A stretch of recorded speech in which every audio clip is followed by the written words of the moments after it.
ዳይሬክትሊ ወደ ቲዩቶሪያሉ ልግባ።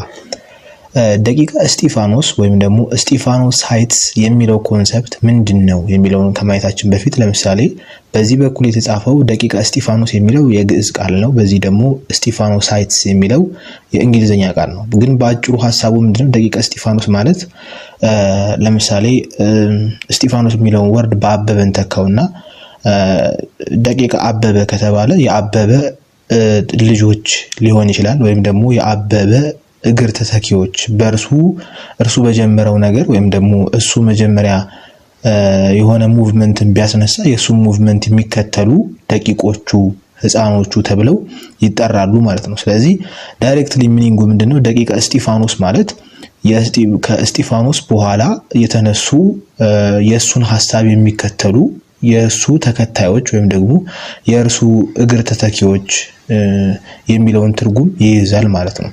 ስለዚህ ደቂቀ እስጢፋኖስን በዚህ ላይ ለማየት እንሞክራለን ማለት ነው። ይሄን ያህል ኢንትሮዲዩስ ካረኳችሁ ሪሊጂየስ ሙቭመንቱ ማለት ነው። ስለዚህ እዚህ ጋር ስናወራ አስ ኦብጀክቲቭ ሶስት ነገሮችን ትይዙልኛላችሁ። በመጀመሪያ ደረጃ የሙቭመንቱ ፋውንደር ማን ነው? ሁለተኛ ደግሞ ይሄ ሙቭመንቱ ምን ላይ ነው ኢንፌሳይዝ የሚያደርገው ወይም ደግሞ የሚያተኩረው ምን ላይ ነው የሚለውን ትይዙልኛላችሁ። በሶስተኛነት ደግሞ የምትይዙልኝ ፋውንደሩና በዛን ጊዜ የነበሩት ኪንጎች ምን አይነት ሪሌሽን አላቸው የሚለውን ነገር ከያዛችሁልኝ ሶስቱን ኦብጀክቲቮች ከያዛችሁ እዚህ ጋር በጣም በቂና በቂ ነው። ስለዚህ እነዚህን ሶስት ኦብጀክቲቮች እንዳረሱ ማለት ነው። ፋውንደሩ ማን ነው? ኢንፌሳይዝ የሚያደርገው ምን ላይ ነው? ከእንደገና ደግሞ ፋውንደሩና በዛን ጊዜ የነበረው ኪንግ ሪሌሽንሺፓቸው ምን ይመስላል የሚለውን ነገር ለመያዝ ትሞክራላችሁ ማለት ነው። ስለዚህ ይሄን ያልካልኳችሁ ዳይሬክትሊ ወደ ኖቶቹ ዲፕሊ እየገባ እናውራ። The Stephanosites were a movement within Ethiopian monasticism. በኢትዮጵያን ሞናስቲክዝም ወይም ደግሞ በኢትዮጵያ ገዳማት ላይ የተመሰረተ ሙቭመንት ነው ይሄ ስቲፋኖሳይትስ የሚባለው ማለት ነው። እና የተጠራውም called so after their founder and spiritual leader አባ እስጢፋኖስ። ስለዚህ ፋውንደሩ ማን ናቸው ማለት ነው? አባ እስጢፋኖስ ማለት ነው። አንደኛው ኦብጀክቲቫችን ፋውንደሩ ማወቅ ነበረ። ፋውንደሩ ማን ናቸው? አባ እስጢፋኖስ ናቸው ማለት ነው። ሌላኛው ደግሞ ምንድነው?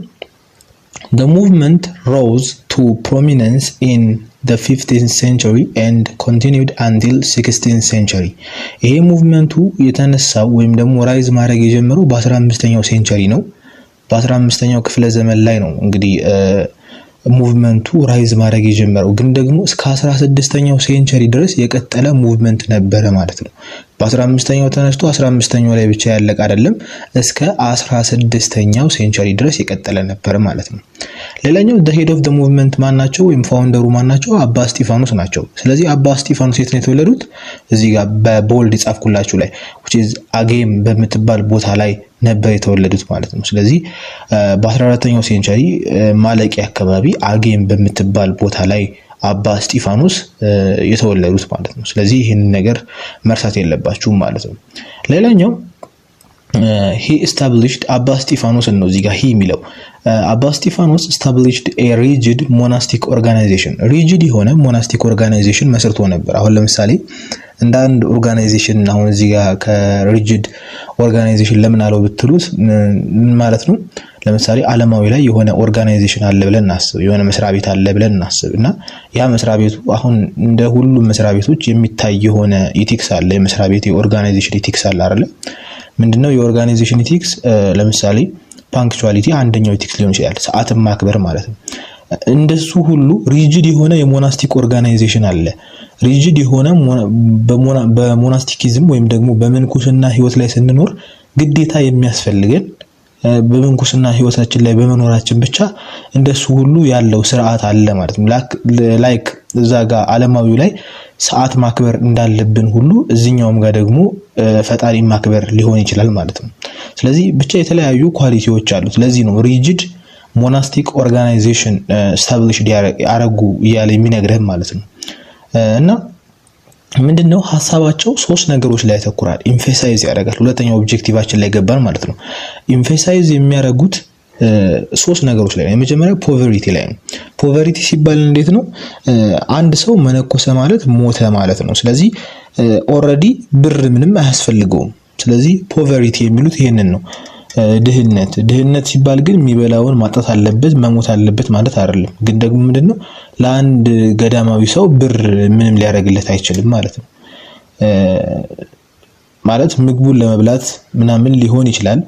ግን ደግሞ ከዛ በላይ አሁን ለማስቀመጥ የሆነ ለተቀማጭ እንደዚህ ለወደፊት ምናምን የሚባል ነገር የለም ማለት ነው። ፖቨሪቲ ያስፈልጋል ብለው ይናገራሉ ማለት። ሌላኛው ደግሞ አብሶሉት ሰልፍ ሰብስቴናንስ እዚህ ጋር የምታዩት ማለት ነው።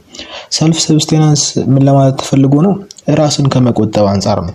ዝም ብለን መንቀሽቀሽ የለብንም፣ ለወሬዎች መሸኮል የለብንም። ሰከን ረጋ ያለ ሰው መሆን አለብን እንደ አንድ ገዳማዊ ሰው ብለው አባ እስጢፋኖስ ይናገራሉ ማለት ነው። ሌላኛው ኢኳሊቲ ነው። ኢኳሊቲ የሚሉት ምንድነው? በዛን ጊዜ በሰዓቱ ላይ ነገስታቶች አሉ፣ ከዛ ደግሞ ተገዢዎች አሉ። ስለዚህ ነገስታቶቹና ተገዢዎቹ እኩል የሆነ ሰብአዊ መብት አላቸው።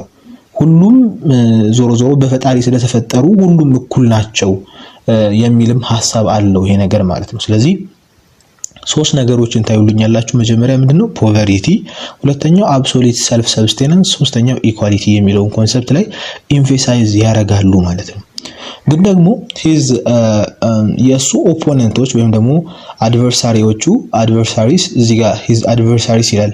ኦፖነንት እንደማለት ነውና የሱ ተቃራኒዎች የሆኑት የአባ እስጢፋኖስ ተቃራኒ የሆኑት in the monastic circles attempt to discredit him በሞናስቲኮቹ ወይም ደግሞ በገዳማት ውስጥ እየተዘዋወሩ ስሙን ማጠልሸት ጀመሩ ማለት ነው። ላይክ እርሱ ያላለውን ነገር በማለት ማለት ነው። አረ ይሄማ ለነገስታት እንዳንገብር ኢኳሊቲ የምትለውን ኮንሰፕት ያነሷትና ለነገስታት እንዳንገብር ባሪያ እንዳይገዛ የሚያደርግ ህግ ነው የሚናገረው እያሉ ዋናው ሐሳቡን ሳይዙ እያጣመሙ ስሙን ማጥፋት ጀመሩ። ዲስክሬዲት ማድረግ ጀመሩ ማለት ነው። ስለዚህ ግን ደግሞ እንደዛ እንኳን ቢያረጉበት ይላል እዚህ ጋር አተኩሩበት the movement gained followers in the various monastic communities እንደዛ ቢያረጉ እንኳን በተለያዩ ሞናስቲክ ኮሚኒቲዎች ማለትም በተለያዩ ገዳማት ላይ በጣም ተቀባይነት አግኝቷል ማለት በተለያዩ ገዳማቶች ላይ ተቀባይነት አግኝቷል ይሄ ሐሳቡ ማለት ነው። ይሄ ሐሳቡ ተቀባይነት አግኝቷል። ስለዚህ ሁለቱን ኦብጀክቲቮች እዚህ ጋር ወርተናቸዋል። አንደኛ የሙቭመንቱ መስራች አባ እስጢፋኖስ ናቸው። ሁለተኛ ደግሞ ከ15ኛ ሴንቸሪ ተነስቶ እስከ 16ኛ ሴንቸሪ ድረስ እንደቀጠለ ማወቅ ትችላላችሁ። ሌላኛው ደግሞ የተወለዱበት ቦታ አጌም እንደምትባል በ14ኛው ሴንቸሪ መጨረሻ ላይ እንደተወለዱ። ሌላኛው ደግሞ ያወራነው ምንድነው? ሁለተኛው ኦብጀክቲቫችን ኤምፋሳይዝ የሚያደርገው ፖቨሪቲ ላይ አብሶሉት ሰልፍ ሰብስቴናንስ እና ኢኳሊቲ ላይ በደንብ ያተኩራል ብለናል። ሌላኛው ደግሞ የሱ ኦፖነንቶች ስሙን ለማጠልሸት ሞክረው ነበር፣ ግን ደግሞ የተለያዩ ቫሪየስ የሆኑት ሞናስቲክ ኮሚኒቲዎች ይሄንን ሐሳብ ተቀብለውታል የሚል ኮንሰፕት ነው እዚህ ስላይዱ ላይ የምናገኘው ማለት ነው። ስለዚህ ወደ ቀጣዩ ሐሳብ ደግሞ እንሂድ እስቲ። ቀጣዩ ሐሳብ ምንድነው የሚለን? እስጢፋኖስ ወይም ደግሞ አባ እስጢፋኖስ was initially able to convince the emperor አፄ ተክለ ማርያም that he opposed no threat to royal power or the unity of the church በመጀመሪያ አባ እስጢፋኖስ ኮንቪንስ ማድረግ ችሎ ነበር። በዛን ጊዜ ሀገረ ገዢ ከነበሩት አፄ ተክለ ሃይማኖትን አፄ ተክለ ማርያምን አፄ ተክለ ማርያምን ኮንቪንስ ማድረግ ችሎ ነበር፣ ወይም ደግሞ በንግግር አሳምነዋቸው ነበር። ማለትም የሳቸው ሐሳብ ለሮያል ፓወሩ ላይክ ኢኳሊቲ የምትለውን ኮንሰፕት ገዢ ተገዢ የሚል ነገር አይኑር ማለት ነው ብለው ኮንቨርት ያደረጉት ሰዎች ስለነበሩ አይ እንደሱ ማለት አይደለም ብለው ከእንደገና ይሄንን ነገር አጥርተውታል ማለት። ምክንያቱም ይሄ ነገር ካለ ሮያል ፓወሩን እየነኩ ነው ማለት ነው። ስለዚህ እንደዛ አይደለም ኮንቪንስ አድርገዋቸው ነበር፣ ወይም ደግሞ በትክክል ተወያይተውበት ከአፄው ጋር እንደዚህ ማለት እንዳልፈለጉ በገዳማዊ ህይወት ላይ እኩልነት እንደሚያስፈልግ ብቻ ለመናገር እንደፈለጉ የተናገሩበት ነገር። ሌላኛው ደግሞ ዩኒቲ ኦፍ ዘ ቸርችን ለመለያየት አይደለም። ማለትም ምንድነው በገዳማት ውስጥ ፖቨሪቲ ብቻ ይኖር እያሉ ከሆነ ገዳማቱ ዓለማዊ ላይ ካሉ ቤተክርስቲያኖች ተለዩ ማለት ነው። ስለዚህ እንደዛ ማድረግም አይደለም፣ ዩኒቲዋን የቸርቿን አንድነት የመለየትም አይደለም ሐሳቡ ማለት ነው። ስለዚህ የመጀመሪያውን አፄውን ወይም ደግሞ ኢምፔሪየሩን አፄ ተክለ ማርያምን በትክክል ኮንቪንስ ሊያደርጓቸው ችለው ነበረ። ማን? አባ እስጢፋኖስ ማለት ነው። ስለዚህ ሁለቱ ፖይንቶች ላይ በተለይ ሮያል ፓወሩንና ዩኒቲ ኦፍ ቸርችን እየነኩ እንዳልሆነ በትክክል ሊያስረዷቸው ሞክረዋል፣ ኮንቪንስም አድርገዋቸዋል፣ አሳምነዋቸዋል ማለት ነው። ግን ደግሞ ላተር he collide with ዘረ ያዕቆብ አጼ ዘረ ያዕቆብ ጋር ግን ኮላይድ አድርገዋል፣ በጣም ተጋጭተው ነበረ። ስጢፋኖስ or አባ ስጢፋኖስ appears to have disapproved of the emperor's religion initiatives, rejected royal supremacy and authority in spiritual matters, and refused to participate in court judiciary procedures ማለት ነው። ስለዚህ አሁን እዚህ ጋር ምንድነው አባ እስጢፋኖስ ዞሮ ማንኛውም ሰው ቢሆን ከአጼው ስር መገዛት መቻል አለበት የሚል ነገር አለ እና በዛን ጊዜ ደግሞ አጼ ዘረ ያዕቆብ ከንግስናቸው በተጨማሪ ከእንደገና ደግሞ የስፒሪቹዋሊቲ ዕውቀት ነበራቸው ወይም ደግሞ የመንፈሳዊ ዕውቀት ነበራቸው እና ያንን ነገር ዲስክሬት ያደረጉት ነበር። ከንጉሱ ጋር ስለጣሉ ብቻ መንፈሳዊ ዕውቀታቸውንም ብዙ አያከብሩላቸውም ነበር፣ እንደ አባት አይመለከታቸውም ነበር ማለት ነው። ኦልሶ ሮያል ሱፐርማሲያቸውን ወይም ደግሞ ከዘሮቻቸው ተላልፎ የወረሱትን ንግስናቸውን አያከብሩላቸውም ነበር። ስልጣን እንዳላቸው አውቶሪቲ እንዳላቸው አያከብሩላቸውም ነበር። ኢቭን በኮርት ጁዲሻሪ ፕሮሲጀር ላይ ወይም ደግሞ እንደዚህ ችሎቶች አሁንኛ ችሎት ብንላቸው አይነት እንደዚህ አይነት ሲስተሞች ላይ መሳተፍ አይፈልጉም ነበር። ሲጠሩ እንኳን ሊሳተፉ አይፈልጉም ነበር፣ ሪፊውዝድ ያረጉ ነበር ማለት ነው። ስለዚህ በጣም ይሄ ነገር ከአጼ ዘረ ያዕቆብ ጋር በጣም ሊያጣላቸው ችሏል ማለት ነው። በጣም ሪል ኮሊዥን ላይ ነበሩ ማለት ነው። ግን ደግሞ በመጨረሻው በጣም ያጣላቸው ነገር ምንድነው? አጼ ዘረ ያዕቆብ took very harsh measures against the Stephanocytes allegedly for their opposition of the veneration of Saint Mary. የመጨረሻው ነገር ምንድነው? opposition of veneration ማለትም ክብሯን የሴንት ሜሪን ወይም ደግሞ የቅድስት ማርያምን ክብሯን ላለመቀበል የሚያደርጉት ኮንቬንሽን ላይ ወይም ደግሞ ክርክሩ ላይ አጼ ዘረ ያዕቆብ በጣም በመናደድ የስጢፋኖሳይቶችን ሃርሽ የሆነ ሜዠርመንት ወስዶባቸዋል። ሃርሽ የሆነ ሜዠርስ ወስዶባቸዋል። ይሄ ሃርሽ ሜዠር እንደውም የሚባለው በተለያዩ ታሪክ መጻሕፍት ላይ ታገኙታላችሁ። እንዴት ነው? ሰውን እስከ ስጋው ይቀብሩትና ማለት የተለያዩ እንዳለ አካላቶቹ ተቀብረው አንገቱ ብቻ ነው የሚቀረው። አንገታቸው ብቻ ይቀራል ማለት አካላታቸው በሙሉ ከመሬት ስር ነው ይቀበራል። አንገታቸው ብቻ ግን ከመሬት በላይ ነው። ከዛ በኋላ ጎሽ ወይም ደግሞ ፈረስ እንዲነዳባቸው ይደረጋል ማለት ነው። ይሄ በጣም የሆነ ሃርሽ የሆነ ሜዠር ነበርና በድሮ ጊዜ እንደዚህ አይነት ቅጣቶች ነው የሚገኘው ማለት ነው። ይሄን ነው ሃርሽ ሜዠርስ ብሎ ብዙ መጻሕፍት ላይ የሚያስቀምጠው ማለት ነው። ስለዚህ ባጭሩ ግን ይሄ ቬነሬሽን ወይም ደግሞ ክብሯ ላይ የቅድስት ማርያምን ክብር ኦፖዝ ባረጉ ጊዜ የስጢፋኖሳይቶች ዘረ ያዕቆብ ምን አድርገዋል? ሃርሽ የሆነ ሜዠር ሊወስዱባቸው ችለዋል ማለት ነው። ስለዚህ እዚህ ጋር የምናየው ስሙዝ የሆነ ሪሌሽን ከአጼ ተክለ ሃይማኖት ጋር ከአጼ ተክለ ማርያም ጋር እንደነበራቸው እና ምንም አይነት ሮያል ፓወርን ወይም ደግሞ ዩኒቲ ኦፍ ቸርችን የሚነካ ነገር እንዳልሰሩ ስጢፋኖሳይቶች ለማስረዳት ሞክረው ነበረ።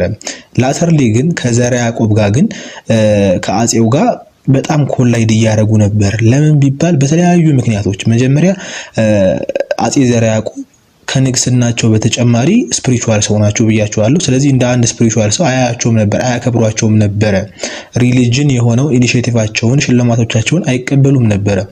ኦልሶ ሮያል ፓወራቸውንም ወይም ደግሞ በውርስ የመጣውን በዘር ሐረግ የተላለፈላቸውን ንግስናቸውንም አይቀበሉትም ነበር። አውቶሪቲያቸውን ስልጣናቸውን አይቀበሉትም ነበር፣ በተለይ በስፒሪቹዋል ማተርስ ላይ ማለት ነው። ኢቭን በኮርት ሲስተም ፕሮሲጀሩ ላይ ተሳተፉ ሲባሉ ሪፊውዝድ ያደረጉ ነበር ማለት ነው። ስለዚህ መጨረሻ ላይ ግን በጣም ሃርሽ ሜዠር የወሰዱባቸው ኦፖዚሽን ኦፍ ቬነሬሽን ኦፍ ሴንት ሜሪ የቅድስት ማርያምን ክብርን አናምንም ወይም ደግሞ እንቃወማለን በማለት የተለያዩ ዘለፋዎች በሚያደርሱበት ጊዜ ሃርሽ የሆነ ሜዠር አሁን እንዳልኳችሁ ማለት ነው።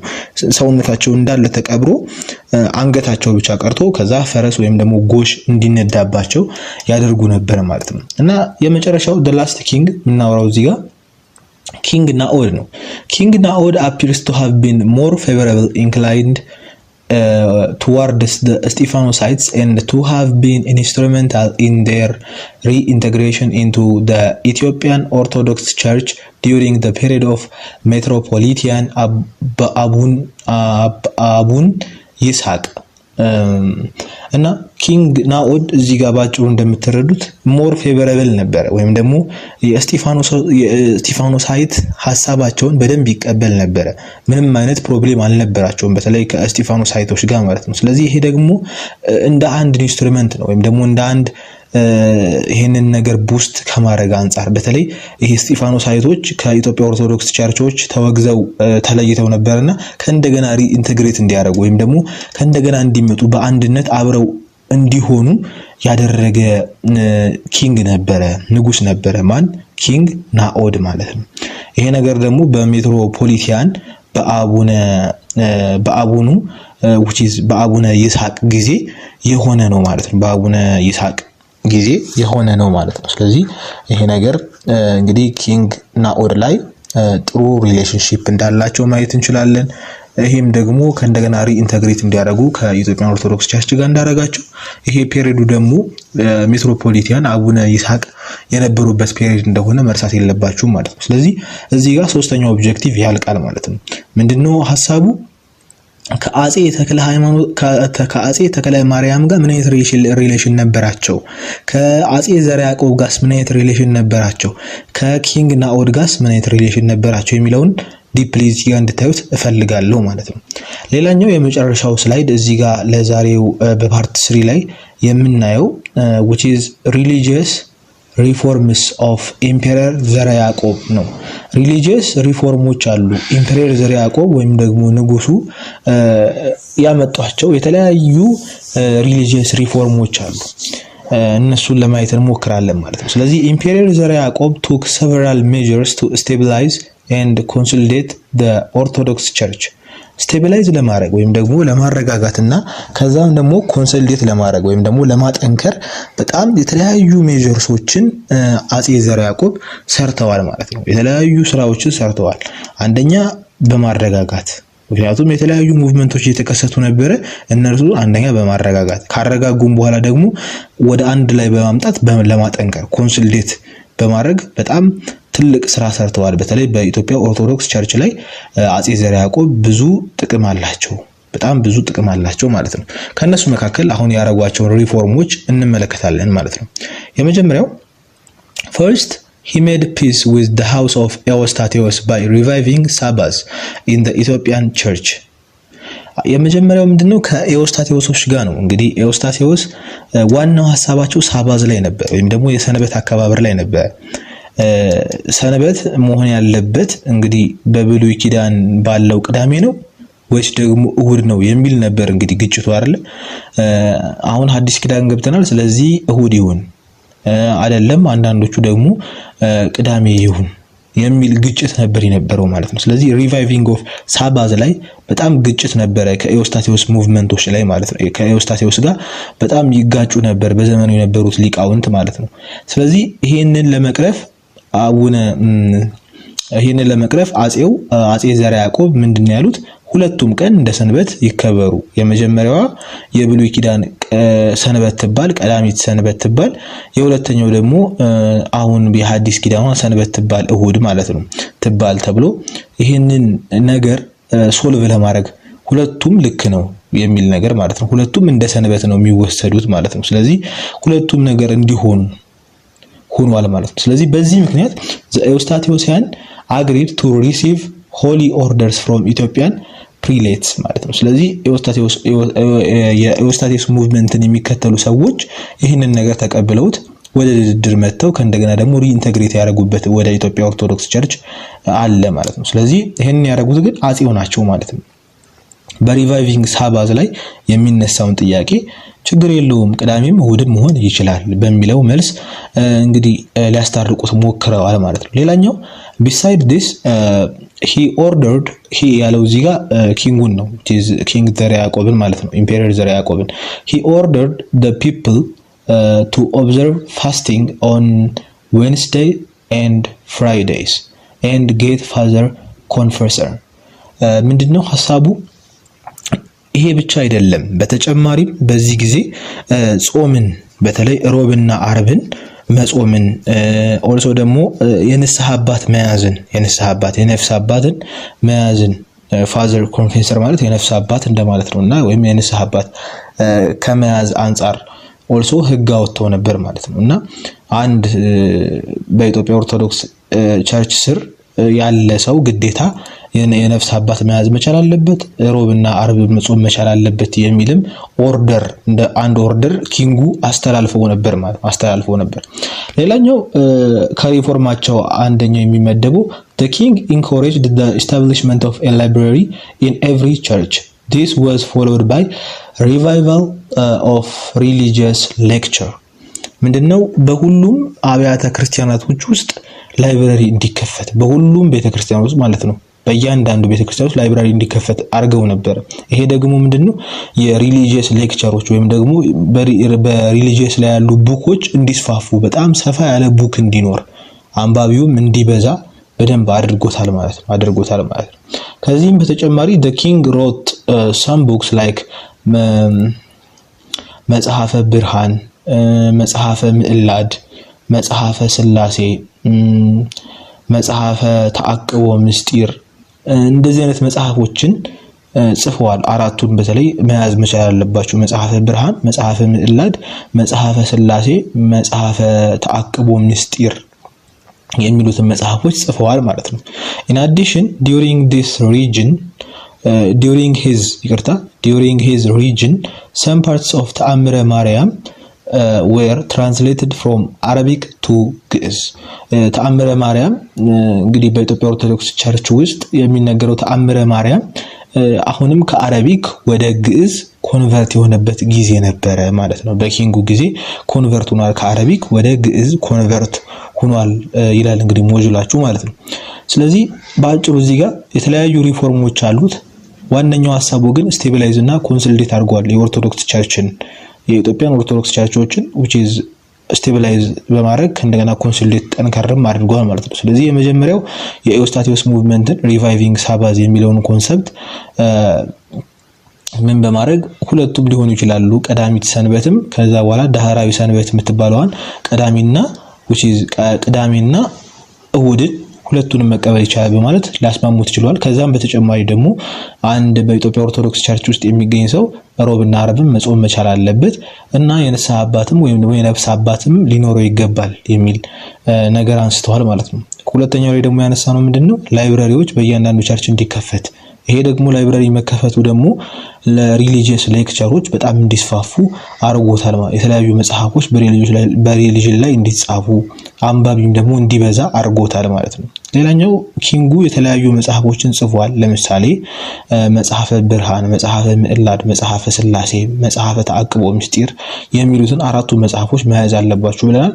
በመጨረሻም ደግሞ ተአምረ ማርያም ከአረቢክ ወደ ግዕዝ የተቀየረው በዚህ ጊዜ ነው። ሰም ፓርቱ አንዳንድ ፓርቱ ሁሉም አይደለም፣ አንዳንድ ፓርቱ ከአረቢክ ወደ ግዕዝ ተቀይሯል በማለት መጽሐፋችሁ ላይ ያስቀምጣል ማለት ነው። ስለዚህ እነዚህን ፖይንቶች እንዳረሱ የዛሬው ቱቶሪያል እዚህ ላይ እናበቃለን። ስላዳመጣችሁኝ አመሰግናለሁ። ያልገባችሁ ጥያቄ ካለ ከስር ኮሜንቱ ላይ ልታስቀምጡልኝ ትችላላችሁ። ኤኒ ዳውት አክሽን ካለ ልትነግሩኝ ትችላላችሁ። ከተመቻችሁ ላይክ፣ ሰብስክራይብ፣ ሼር፣ ኮሜንት ማድረግ እንዳረሱ